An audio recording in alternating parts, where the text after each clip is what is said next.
शुक्लाम्बरधरं विष्णुं शशिवर्णं चतुर्भुजं प्रसन्नवदनं ध्यायेत् सर्वविघ्नोपशान्तये।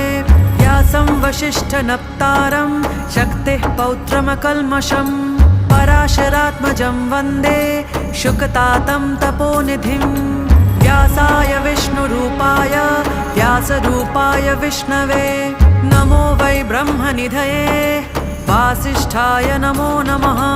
अविकाराय शुद्धाय नित्याय परमात्मने सदैकरूपरूपाय विष्णवे सर्वजिष्णवे यस्य स्मरणमात्रेण जन्मसंसारबन्धनात् विमुच्यते। नमस्तस्मै विष्णवे प्रभविष्णवे।